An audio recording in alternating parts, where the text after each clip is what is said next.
What did Hal do to Elliot Spencer's body? What for are there so many pins in his head? This video answers these and other intriguing questions regarding Clive Barker's Hellraiser. Don't forget to subscribe to the channel and support the video with your activity. This means a lot for me.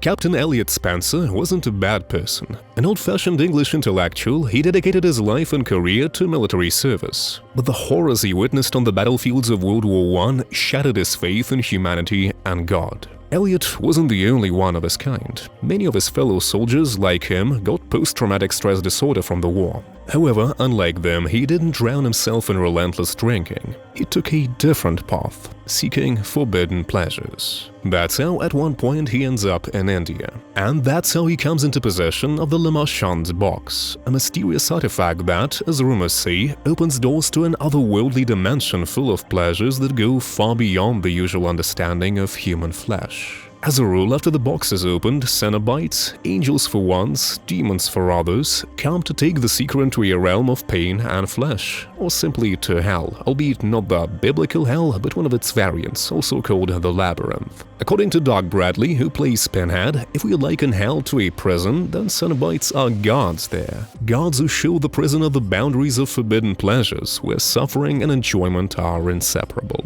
To put it simple, cenobite is a position and hell is the workplace. Yes, some may not like these definitions in the context of Hellraiser, but in fact, simplified of course, that's just how it is.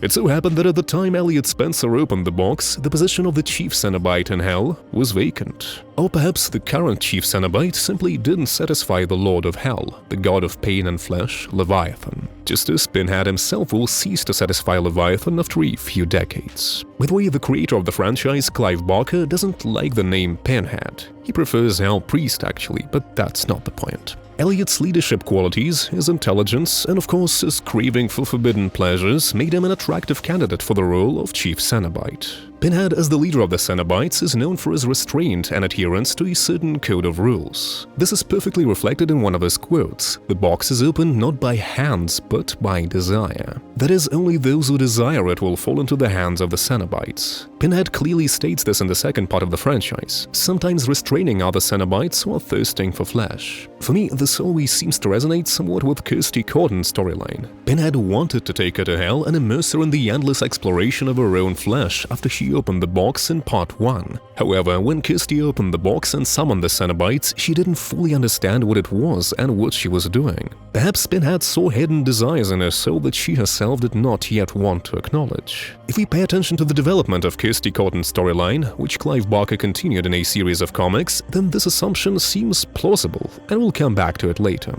Speaking of Hellraiser duology, or even trilogy, without considering the following parts, the motive for Leviathan to create a new powerful Chernat Cenobite was his dissatisfaction with Pinhead. Quite a simple motive. Pinhead's code of rules did not allow for bringing enough souls to hell to torment them. Pinhead was too picky in choosing both souls and their true, deep desires. Meanwhile, Chernat had a passion for sadism from childhood. Therefore, Leviathan endowed Chernat with power that exceeded Pinhead's. In addition, Kirsty was able to awaken memories of their human lives in Pinhead and other Cenobites, which made them defend Kirsty and Tiffany. From Leviathan's perspective as Hell's employer, this was an unacceptable trait for Cenobites, and Leviathan uses Chernat to kill Pinhead and his entire team. After that, the sinister and human sides of Pinhead were split into 2 parts. This will be the focus of the plot in part 3.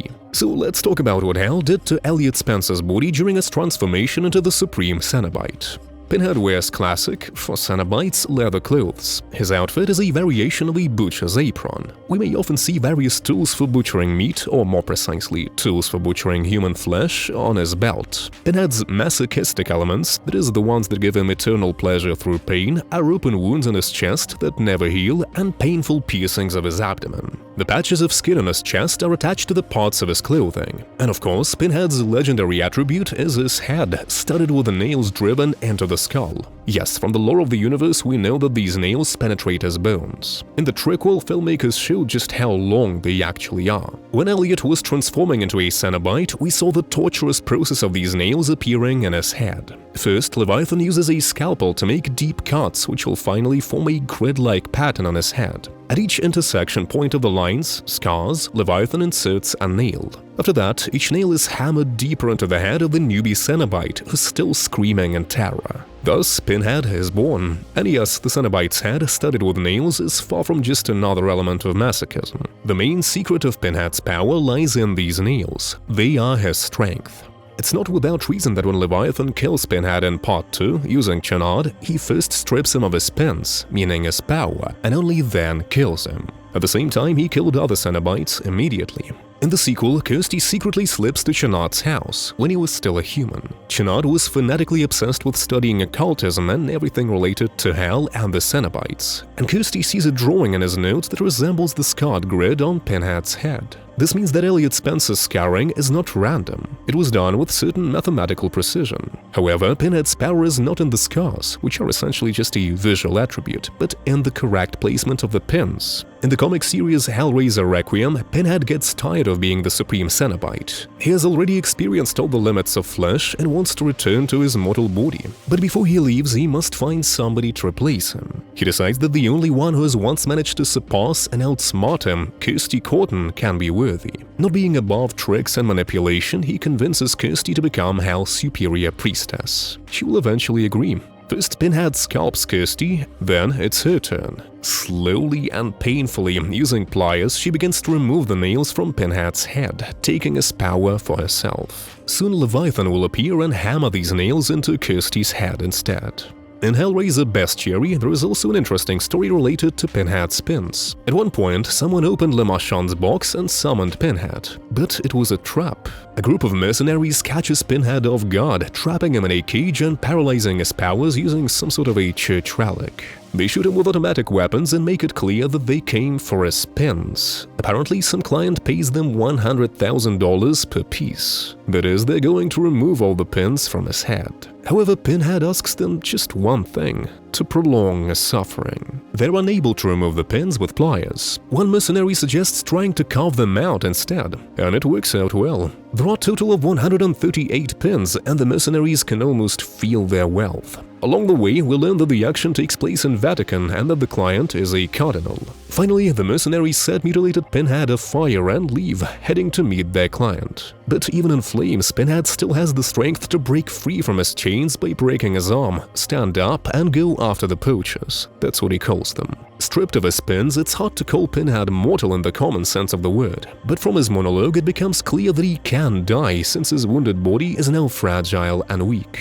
But he does not believe that this will be his end. He finds the place where the mercenaries meet with their client. The cardinal tells them that he did not expect them to obtain all 138 pins and that he's ready to pay for 10 of them maximum. Mercenaries argue with the cardinal, and Pinhead takes a chance to summon one of his pins. Now he has become stronger, albeit a little bit. Pinhead kills the clergyman, and as the mercenaries start shooting at him, they accidentally kill one of their fellows. Then Pinhead tears out one of his ribs and uses it to kill 2 more mercenaries in stealth mode. The remaining lead mercenary has an advantage in firepower. Vatican security has come to assist him, but Pinhead accidentally finds a secret room filled with numerous relics and mysterious items gathered by the Inquisition long ago. There are many fakes, but one of them is definitely real: Le Marchand's box. Pinhead uses it to summon other cenobites to help him, winning this battle and reclaiming his main source of power, his pins. With their help, he regained his might as Hell's supreme priest. This means that the lead mercenary's stay in Hell will have one consequence: endless exploration of his flesh.